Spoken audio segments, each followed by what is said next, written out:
Welcome to the Drop Down Podcast, and here's our host, J.I. Dimes.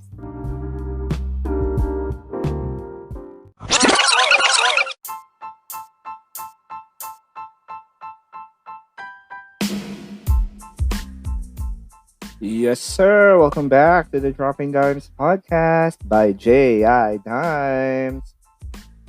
This episode is presented by Yo and Yes, Beloved Inspire, and by Snuggle Moments PH. The snuggle is real.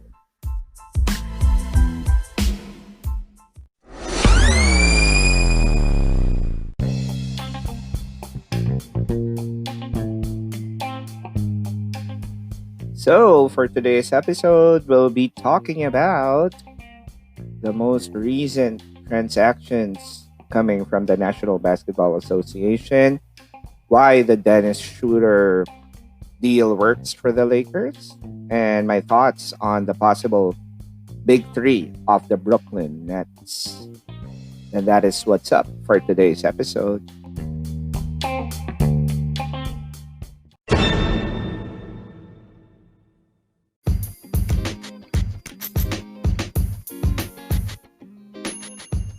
Yes, sir. So just a few hours back, we heard from Adrian Wojnarowski that that it's already confirmed that the LA Lakers and the Oklahoma City Thunder will have, a deal that will send Dennis Schroder to the Lakers in exchange for Danny Green and the 2020 first round pick of the Lakers, which is the 28th pick. Okay, so again, what are my thoughts on this? It's simple. I think it's a good deal for the Lakers. It means that they are obviously assuming that Rondo will be gone.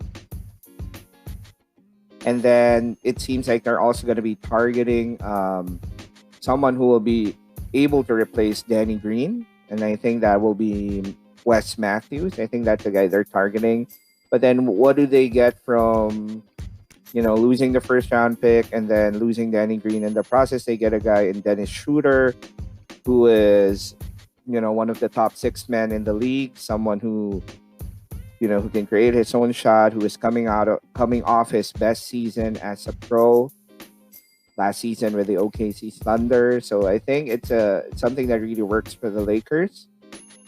Schroeder will be able to help them, especially because of his ability to not just create his own shot, but also to facilitate. So they get to replace, if ever Rondo leaves, it's okay because they will already be getting Dennis Schroeder.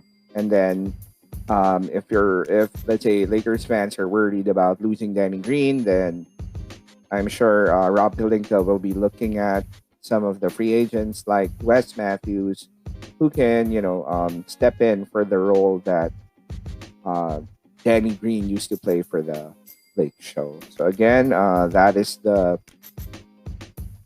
one of those top breaking news in the NBA just before the draft. And then of course, Woj also, together with Ramona Shelburne, this rumor has been going on for the past few days.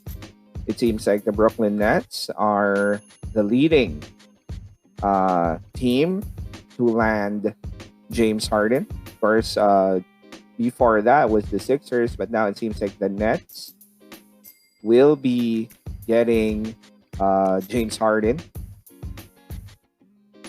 if ever he does get traded. So the Nets will be forming a big three of their own with Kevin Durant, Kyrie Irving, and James Harden. Now, what is my problem with this? If they're going to be running the Mike D'Antoni offense that Steve Nash will be implementing, I just don't know how,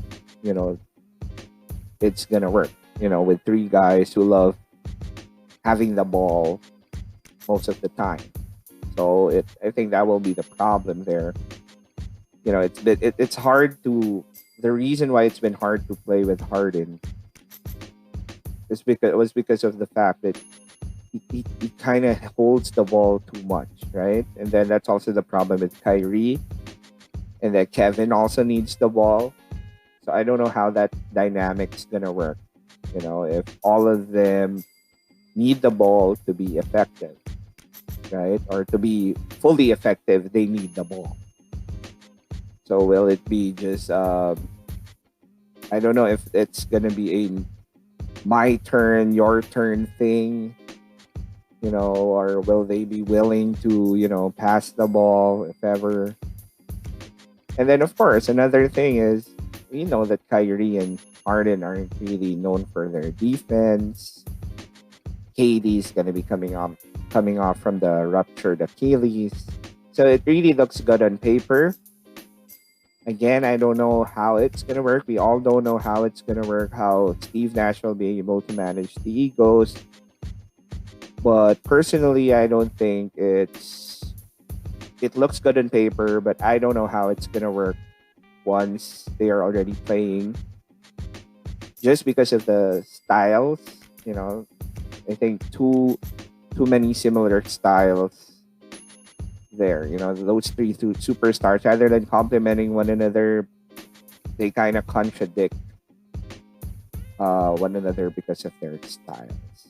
Okay, so those are my thoughts regarding that. Of course, there's another one regarding the Russell Westbrook, Chris Paul George scenario, but there's no confirmation in that yet. So, well, we'll just wait.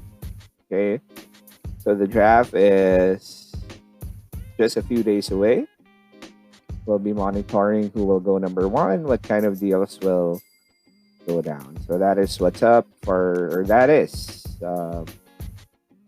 it for the episode today. Just a very short episode. And we'll see you again on the next episode of the Dropping Dimes podcast by J.I. Dimes. Thank you again to ONS and Snuggle Moments PH for sponsoring the episode. Keep safe, guys.